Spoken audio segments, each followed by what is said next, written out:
Hey guys, what's up? Welcome back to the channel. Today's video is huge. I mean life-changing huge.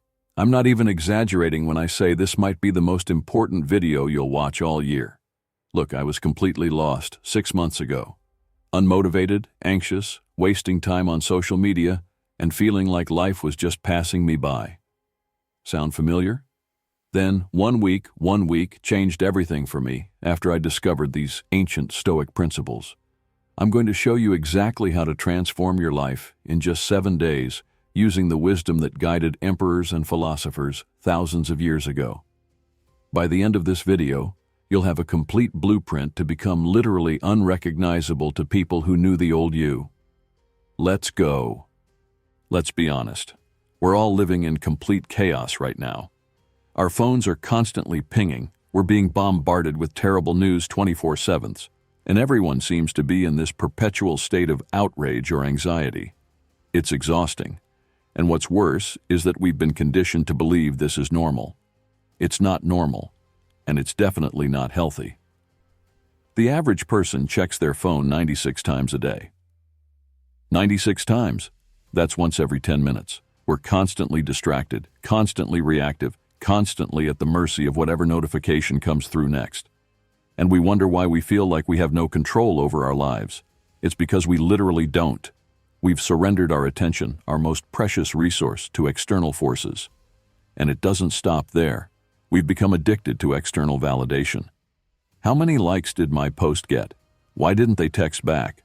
What will people think if I do this or that? Our entire sense of self-worth has become dependent on factors completely outside our control. The Stoics would be horrified by how we're living, and they'd also have the perfect solution. The modern world has created this illusion that happiness comes from acquiring things, achieving status, or being validated by others. But these are all external factors that we ultimately can't control. What happens when the economy crashes and you lose your fancy job? What happens when someone doesn't like your post? What happens when your relationship ends? If your happiness is built on these external factors, you're building a house on quicksand. The toxic positivity culture isn't helping either. Just think positive, good vibes only. This superficial approach to happiness is actually making things worse, because when negative emotions inevitably arise, we feel like failures for not being able to think positive enough. It creates this cycle of toxic shame that keeps us stuck. We've also lost touch with reality, about what we can and cannot control. We stress about the weather, about traffic, about other people's opinions, about politics, about the economy, all things that are completely outside of our individual control. We're expending enormous amounts of energy worrying about things we can do absolutely nothing about. Then there's the comparison trap. Social media has created this bizarre situation where we're constantly comparing our behind the scenes to everyone else's highlight reel. We see the vacation photos, the relationship milestones, the career achievements, but we don't see the struggles, the doubts, the failures that came before. So we feel inadequate by comparison. Our egos have become incredibly fragile. The slightest criticism sends us into a tailspin. Someone disagrees with us, and we take it as a personal attack. Our identities have become so wrapped up in our opinions and lifestyles that any challenge feels threatening. This is a recipe for perpetual suffering. We've become slaves to comfort. Any discomfort, any challenge, any difficulty is seen as something to be avoided at all costs. But the Stoics understood something profound. Comfort is the enemy of growth. When we avoid discomfort, we avoid becoming stronger. Our expectations have become completely unrealistic. We expect everything to go perfectly, for everyone to treat us well, for life to be fair, and then we're shocked and outraged when reality doesn't match these expectations. This gap between expectation and reality is the primary source of our suffering. Modern life has also disconnected us from nature and our place in the grand scheme of things. We've developed this narcissistic belief that we're the center of the universe, that our problems are uniquely terrible, that our suffering is somehow special. This self-centeredness only amplifies our pain. And finally, we've lost sight of our mortality. We live as if we have infinite time, putting off what's truly important, getting caught up in petty dramas and trivial concerns. The Stoics understood that contemplating our finite existence wasn't morbid.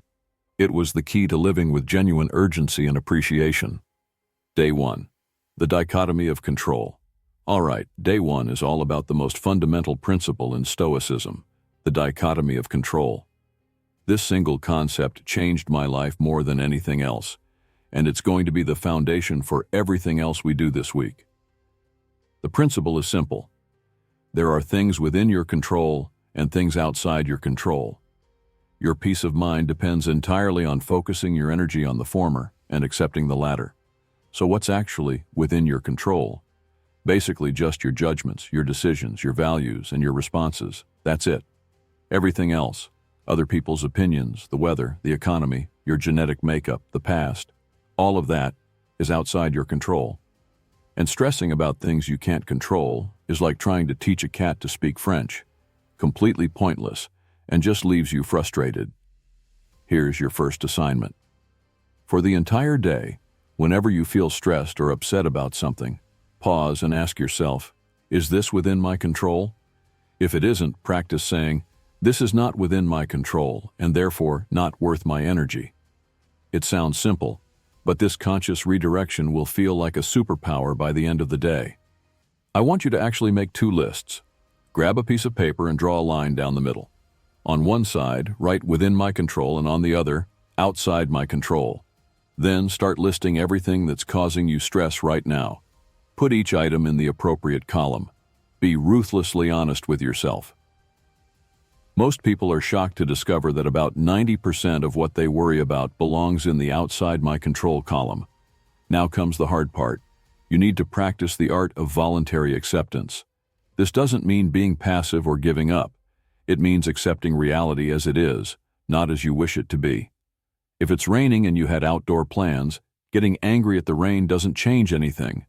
Accepting the reality of the rain allows you to adapt and make new plans. The dichotomy of control also applies to your interactions with others. You cannot control what other people think, say, or do. You can influence them, sure, but ultimately their reactions belong to them. This realization alone can transform your relationships. Stop trying to control how others perceive you. It's exhausting and impossible. This principle even extends to your own body and health. While you can influence your health through diet, exercise, and lifestyle choices, you don't have absolute control. You could do everything right and still get sick. Understanding this helps release the grip of health anxiety and perfectionism. The dichotomy of control is also liberating when it comes to your past. You cannot change a single thing that has already happened. Not one word, not one decision, not one event. Ruminating on past mistakes or traumas as if you could somehow alter them is a recipe for suffering. Accept what has happened, learn from it, and refocus on what you can control now. When you truly grasp this principle, you'll notice something incredible. Your anxiety begins to dissolve. Why? Because anxiety is almost always connected to things outside our control. When you stop trying to control the uncontrollable, you reclaim enormous amounts of mental and emotional energy. This principle also helps with decision-making. When facing a difficult choice, first identify what aspects are within your control and what aren't. Then focus exclusively on the former. This clarity cuts through confusion and helps you make decisions aligned with your values rather than fears. The dichotomy of control doesn't mean becoming passive. Quite the opposite. It means directing your full energy toward what you can actually influence instead of dispersing it across things you can't. This focused energy makes you far more effective in creating meaningful change. By the end of day 1, you should start feeling a new sense of clarity and calm. This is just the beginning. The foundation of your Stoic transformation is now in place. Tomorrow we'll build on this by exploring how your judgments create your emotional reality. Day 2. Judgments and Impressions. Welcome to Day 2. How did you sleep? Probably better than usual after letting go of all those things you can't control, right? Today we're diving deeper, exploring how our judgments and impressions shape our entire emotional experience. The Stoics had this revolutionary insight that it's not events themselves that disturb us, but our judgments about those events. This is going to blow your mind. Here's the core idea. Between any event and your emotional response to it, there's a crucial moment where you form a judgment. This happens so quickly that most people don't even realize it's happening. Something happens, and boom, you're angry or sad or anxious. But there's actually a space there, a gap where you're interpreting what happened. And that interpretation, not the event itself, is what creates your emotion. Let me give you an example from my own life. I used to get furious in traffic. Someone would cut me off, and I'd feel my blood pressure skyrocket. I'd be seething for the next 20 minutes. But was it the car moving in front of mine that made me angry? No, it was my judgment. This person is disrespectful. They think their time is more valuable than mine. They could have caused an accident. Those interpretations created my anger, not the movement of the car. Your assignment for today is to become aware of your automatic judgments. Every time you feel a strong emotion, pause and ask, what interpretation am I making right now that's creating this feeling? Just bringing awareness to these automatic judgments is the first step toward changing them. You'll be shocked at how many unnecessary negative judgments your mind produces on autopilot.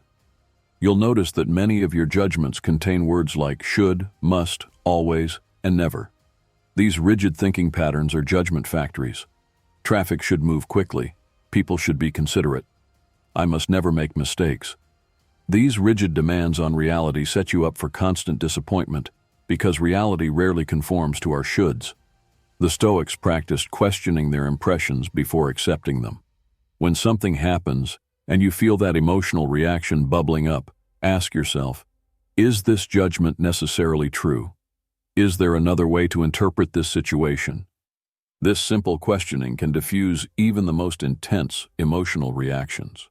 Here's something fascinating. Your judgments reveal your values. If you get angry when someone lies to you, it shows you value honesty. If you feel hurt when someone doesn't include you, it shows you value belonging. Instead of getting caught up in the emotion, use it as information about what matters to you. Then decide if a particular situation truly threatens something you value or if your judgment is distorted. Many of our most painful judgments revolve around what psychologists call personalizing, the tendency to make everything about us. Someone doesn't text back, they don't like me. Boss seems irritated. I must have done something wrong. Shift your perspective. Most people's actions have nothing to do with you. They're dealing with their own struggles, preoccupations, and limitations. Our judgments are also heavily influenced by our past. If you were criticized a lot as a child, you might interpret neutral feedback as criticism now. If you experienced rejection, you might see rejection where none exists. Recognizing these patterns helps you question whether your current judgments are accurate or just echoes from the past. The Stoics also distinguished between useful and useless judgments. Judging that touching fire will burn you is useful. It helps you avoid harm. Judging that life is terrible because it's raining on your day off is useless. It only creates suffering. Start categorizing your judgments. Does this judgment serve me, or does it only create unnecessary pain? One powerful Stoic technique is perspective taking, intentionally adopting different viewpoints on a situation. If a friend is late, instead of jumping to "they're disrespectful," consider alternative explanations. Maybe they're stuck in traffic, had a personal emergency, or got the time wrong. This mental flexibility prevents unnecessary negative emotions. Our culture reinforces the idea that our automatic judgments are always right. Trust your gut. Your feelings are valid. But the Stoics knew better. Many of our intuitive judgments are distorted by biases, past experiences, and misinformation. Your feelings are real, but they might be based on faulty judgments that need examination. By the end of day 2, you should start noticing a slight delay between events and your emotional reactions, a space where you can examine your judgments. This space, though small at first, is where your freedom lies. In that gap between stimulus and response, you reclaim your power to choose how you'll interpret and respond to life. Day 3, negative visualization, premeditatio malorum. Rise and shine, day 3. How are you feeling? More aware of those automatic judgments, right? Today, we're going to practice something that might sound completely counterintuitive in our good vibes only culture: negative visualization. The Stoics called this premeditatio malorum, the premeditation of evils. And despite how it sounds, this practice is actually the secret to profound gratitude and mental resilience. Here's how it works. You intentionally visualize losing the things you value most: your health, your relationships, your possessions, your abilities. I know, this sounds depressing. But stay with me. The Stoics weren't being morbid, they were being realistic. Everything we have is temporary, on loan from the universe. Pretending otherwise doesn't protect us. It just leaves us devastated when we inevitably face loss. Let's start with a simple exercise. Look around your current environment and identify 3 things you value, maybe your smartphone, your home, or even just having electricity. Now, take a moment to vividly imagine losing each of these things. Really feel what it would be like. Now, notice how differently you feel about having these things right now. That sudden appreciation, that's the magic of negative visualization. Seneca, one of the great Stoic philosophers, wrote, "Remember that all we have is on loan from fortune, which can reclaim it without our permission, indeed without even advance notice." This awareness doesn't make you pessimistic. It makes you deeply appreciative of what you have while you have it. When you truly internalize that nothing is guaranteed, every day becomes a gift. Now for something more challenging. Think about someone you love deeply. Visualize a life where they're no longer present. What would you miss about them? What do you appreciate that you might take for granted? Now, if possible, contact that person today and express your appreciation. This practice transforms relationships by eliminating complacency and nurturing active gratitude.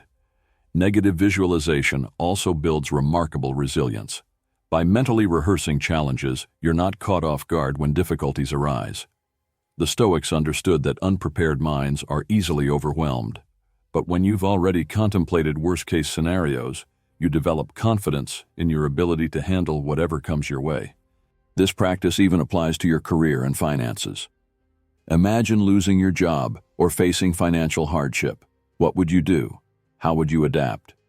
This isn't about worrying. It's about removing the panic factor from potential setbacks by developing contingency plans. When you know you could handle the worst, everyday challenges become much less threatening. Another powerful application is visualizing reputation damage. In today's social media age, we're obsessed with how others perceive us. Imagine your reputation being damaged, people thinking poorly of you, misunderstanding your intentions, or criticizing your work. Could you still find peace knowing your own intentions and values? This visualization weakens the grip of external validation. The Stoics also practiced visualizing physical discomfort and illness. We modern humans have become incredibly soft, avoiding the slightest discomfort.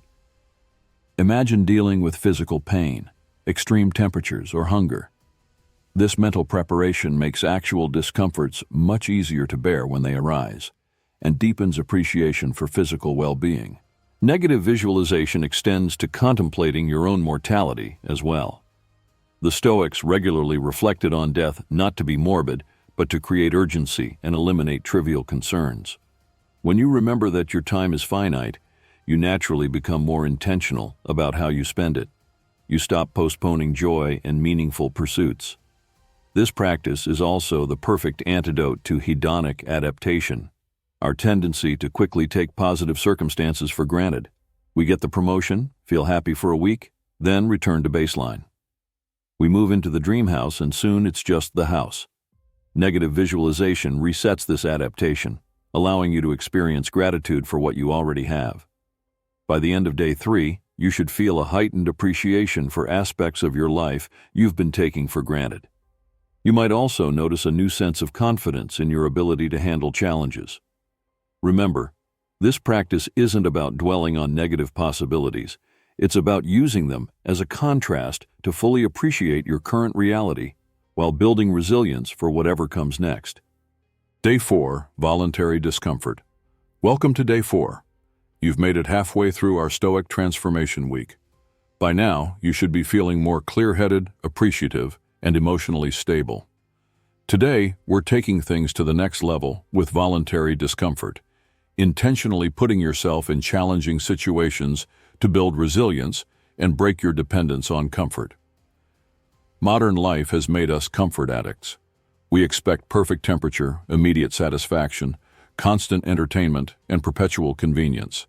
But this comfort addiction has a serious downside. It makes us incredibly fragile. The slightest discomfort feels unbearable. The Stoics knew that deliberately practicing discomfort builds an inner strength that nothing can shake. Let's start with something manageable. Take a cold shower today, not lukewarm, cold. This simple practice does several things at once. It puts you in momentary physical discomfort, forces you to control your automatic reactions, and proves to yourself that discomfort is survivable, even if unpleasant. While you're in that cold water, practice using your Stoic perspective. This sensation is neither good nor bad. It's just a sensation that I'm experiencing. Another practice for today: fast for one meal. Experience hunger without immediately satisfying it. Notice the sensations, the mental urges, the restlessness. Observe how our culture has convinced us that even the slightest hunger is an emergency that must be immediately addressed. Recognize that you can function perfectly well, even when slightly uncomfortable. For your third challenge, deliberately underdress for the weather, within safe limits, of course. If it's cold, wear slightly less than you normally would. If it's hot, bear it without air conditioning for a period. The point isn't to risk your health, but to expand your comfort zone and recognize how adaptable your body actually is. Seneca, despite being one of the wealthiest men in Rome, regularly practiced poverty, dressing simply, eating plain food, and sleeping on a hard mattress. Why? Because he understood that much of our fear revolves around losing comforts and status. When you voluntarily experience these conditions and survive just fine, the fear loses its power over you. Today, I also want you to practice internet fasting for at least 4 hours. No phone, no social media, no news, no email. Many people find this more difficult than physical discomfort. Notice the withdrawal symptoms, the itching to check your phone, the FOMO, the restlessness. This reveals just how dependent we've become on constant stimulation and connection. Physical exertion is another form of voluntary discomfort that builds resilience. Today, push yourself physically in some way. Take a longer walk than usual, do an extra set of exercises, hold a plank position until your muscles scream.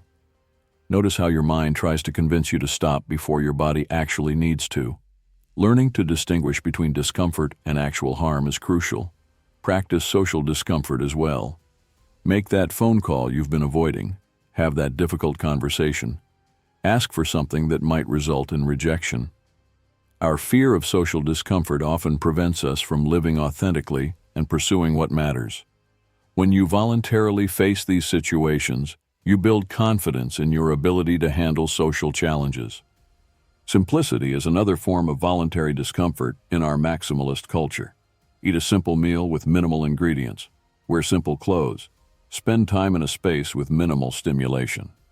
This practice helps break the association between happiness and consumption that keeps so many people trapped in materialistic pursuit. Voluntary discomfort also includes intellectual challenges. Read something difficult that stretches your mind. Engage with perspectives that contradict your own. Work on a problem that feels just beyond your current abilities. Mental comfort, staying within our intellectual bubbles, is just as limiting as physical comfort addiction. The beauty of voluntary discomfort is that it's chosen, not imposed. There's tremendous psychological difference between discomfort that happens to you and discomfort you choose. The former feels victimizing. The latter feels empowering. By voluntarily embracing difficult conditions, you transform your relationship with discomfort from fear to familiarity.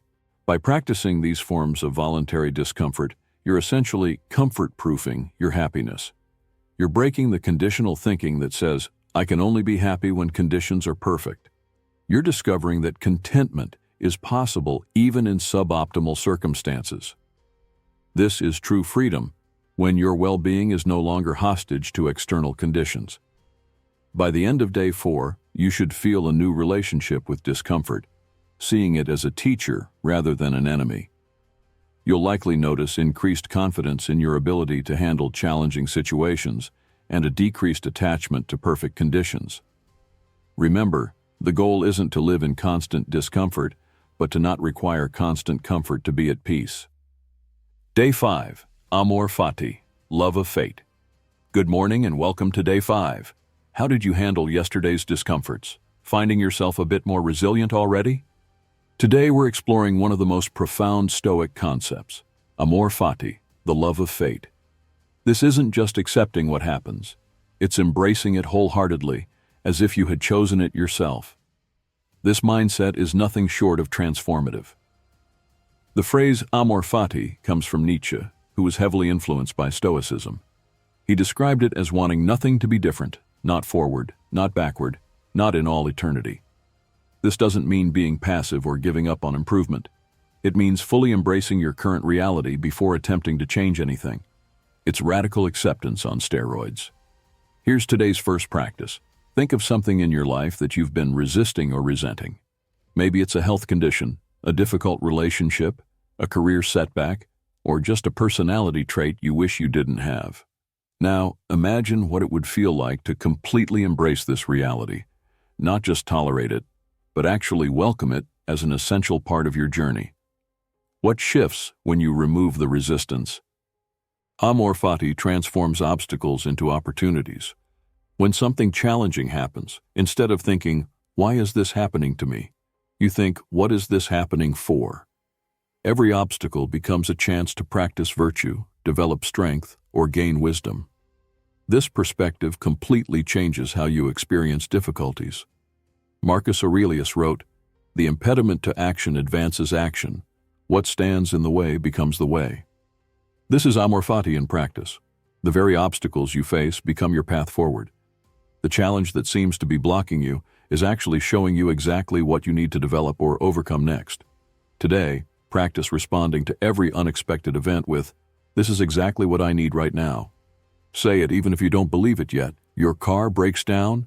"This is exactly what I need right now." Someone criticizes you? "This is exactly what I need right now." It feels artificial at first, but it creates a mental pattern that looks for value in every situation rather than just reacting with frustration. Amor Fati doesn't mean you don't work to improve situations. It means you start from a place of complete acceptance before taking action. This paradoxically makes your actions more effective because they come from clarity rather than resistance. You can only effectively change what you've fully accepted first. This concept applies powerfully to your past as well. Whatever has happened, mistakes, traumas, losses, Amor Fati means embracing it all as necessary for becoming who you are today. If any single event in your past were different, you wouldn't be exactly who you are. Can you love your fate enough to see even painful experiences as essential threads in the tapestry of your life? The practice of Amor Fati eliminates counterfactual thinking, all those what-ifs and if-onlys that create so much suffering. What if I'd taken that other job? If only I'd made a different choice. This thinking creates a perpetual gap between reality and an imagined alternative that doesn't exist, generating endless discontent. This concept also transforms how you view other people. Their flaws, quirks, and even harmful behaviors are part of the complete package of who they are. This doesn't mean enabling abuse, but it means dropping the exhausting resistance to people being exactly as they are. Can you love reality enough to accept that people are as they are, not as you wish they would be? Amor Fati creates a profound sense of ease in life. When you're not constantly fighting against reality, wishing things were different, an enormous amount of energy is freed up. This doesn't create complacency, it creates clarity and effectiveness. You stop wasting energy on resistance and channel it all into purposeful action. By the end of Day 5, you should notice a significant reduction in that background tension that comes from constantly wishing things were different. You might feel a new sense of alignment with life as it is, rather than as you think it should be. This acceptance isn't resignation. It's the foundation for authentic, effective engagement with life on its own terms. Day 6. Memento Mori. Remember death. Rise and shine for Day 6. Today we're embracing what might seem like the darkest Stoic practice, but is actually the most illuminating, memento mori, or remember that you will die. Our culture is completely death-phobic. We hide death away, speak of it in euphemisms, and live as if we have unlimited time. The Stoics knew this denial creates a life of procrastination and misplaced priorities. The Stoics didn't contemplate death to be morbid or fearful, quite the opposite. They used death awareness as the ultimate clarifying force. When you truly internalize that your time is finite, everything changes. Petty concerns fall away. Procrastination becomes absurd. What truly matters comes into sharp focus. Death awareness doesn't darken life, it illuminates it. Your first practice today is to perform a simple calculation. Take your current age and subtract it from 90, or whatever age you might reasonably expect to live to. That's roughly how many years you have left. Now multiply that by 52 to get weeks. Write that number down somewhere you'll see it regularly. This isn't to create anxiety, but to create urgency and appreciation for the finite time you have. Now for a more immersive practice. Write your own eulogy or obituary. What would you want people to say about how you lived? What contributions would you want to be remembered for? What kind of person would you want to be described as? This exercise instantly reveals any gaps between how you're currently living and how you'd want to be remembered. The Stoics also practiced a nightly reflection on death. Before sleep, they would consider, if I didn't wake up tomorrow, would I be satisfied with how I lived today? Try this tonight.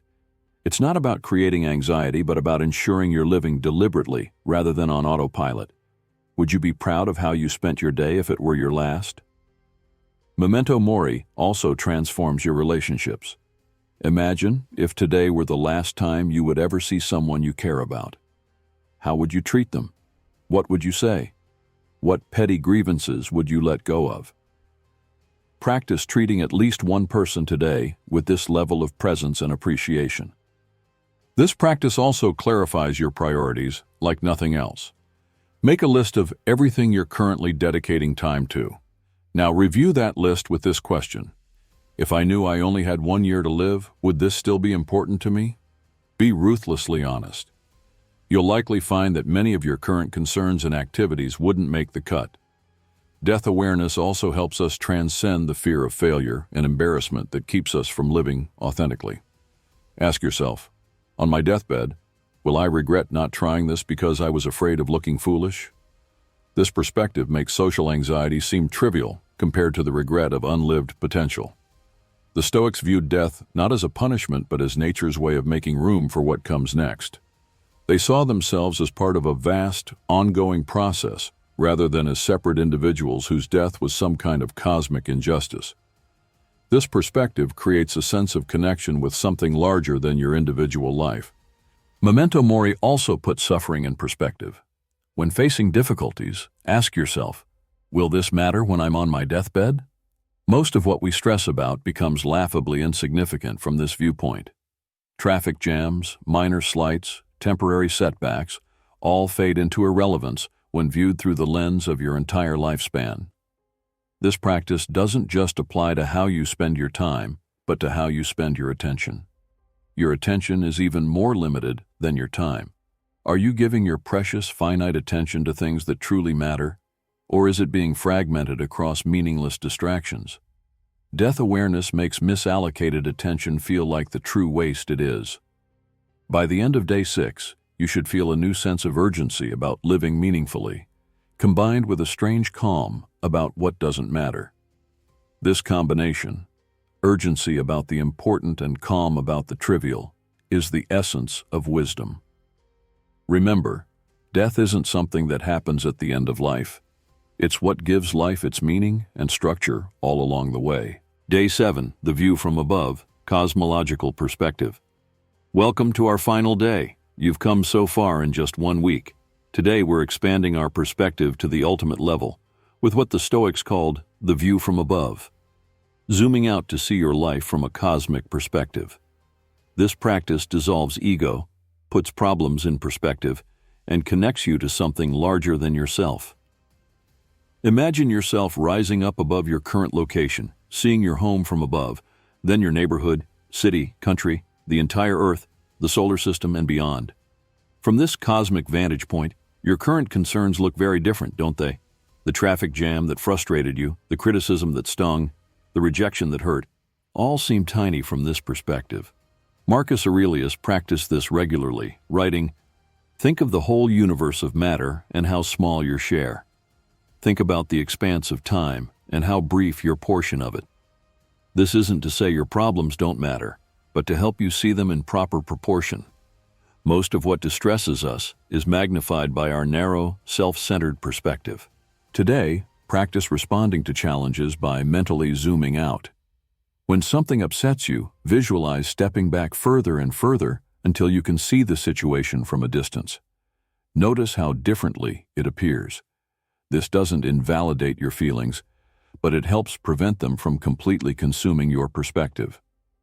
The cosmic perspective also reminds us that we're part of an unbroken chain of human existence. Every challenge you face has been faced by countless others throughout history. Every joy you experience connects you to the shared human experience across time. You're neither as alone in your suffering nor as special in your successes as the ego believes. This perspective transforms how you view your role in the world. You're simultaneously incredibly small in the cosmic scale and an essential part of the whole.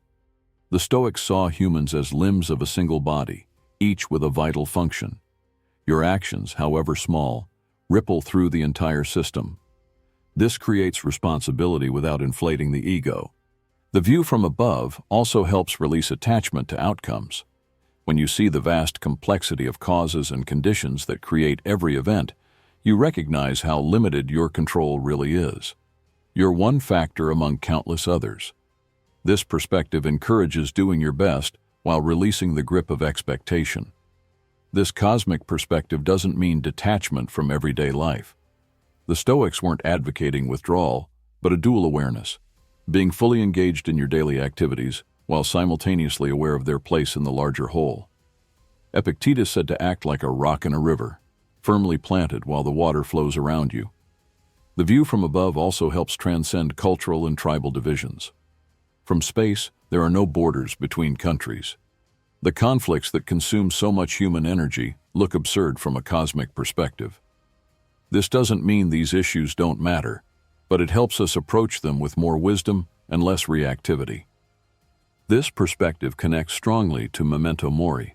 From a cosmic time frame, a human lifespan is incredibly brief, a mere blink. Yet within that blink lies all our potential for meaning, virtue, and contribution. The cosmic perspective doesn't diminish the importance of how we live. It heightens it by revealing the preciousness of our brief existence. The view from above also creates profound gratitude. When you consider the improbable series of events that had to occur for you to exist at all, from the formation of stars to the specific meeting of your parents, your very existence appears miraculous.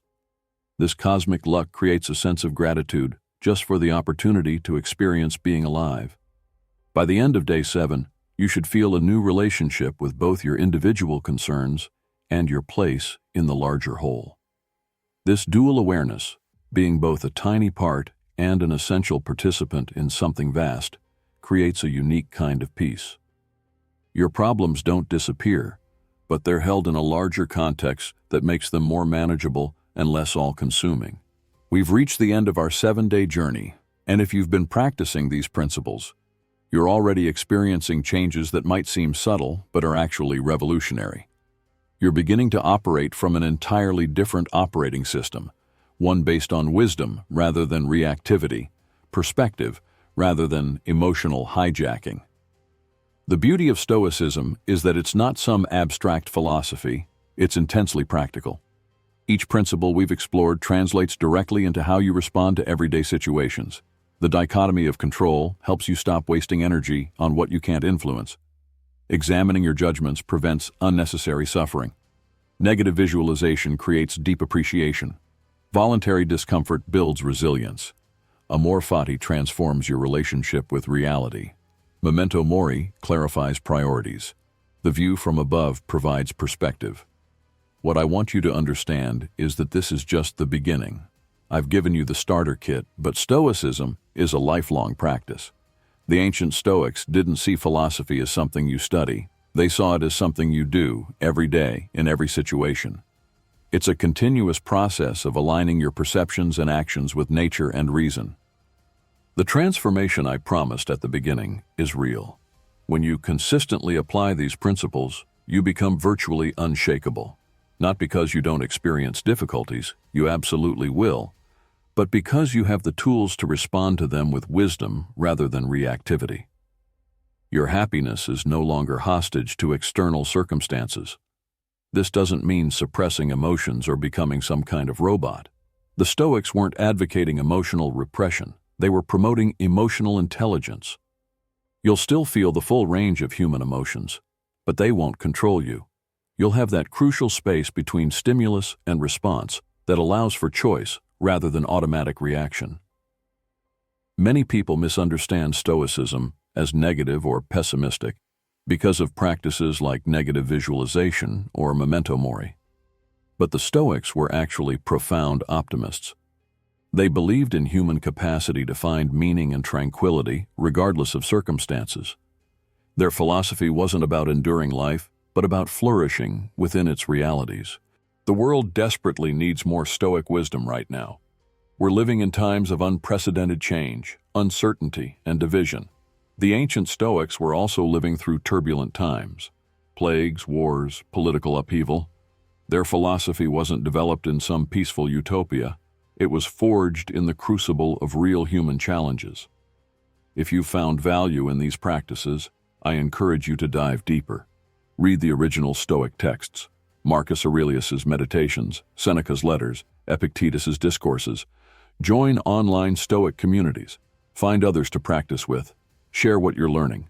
The principles become more powerful when embodied in community. Remember that Stoicism isn't about achieving some perfect state of wisdom. The ancient Stoics saw themselves as progressing toward an ideal while acknowledging they would never fully reach it. They practiced self-forgiveness when they fell short, then returned to their principles. This is a path, not a destination. I want to end with a question that I hope will stay with you long after this video. What kind of person do you want to be? Not what do you want to have or achieve, but who do you want to be? The Stoics understood that character, how we respond to life's circumstances, is the only thing truly within our control, and therefore the only thing truly worth focusing on. Thank you for joining me on this journey. If this resonated with you, please hit that like button, share with someone who might benefit, and subscribe for more content on practical wisdom for modern life. Until next time, remember, you have everything you need for a meaningful life right now, in this moment. The obstacle is the way. Memento mori, amor fati, the view from above. These aren't just concepts. They're invitations to a completely different way of being in the world.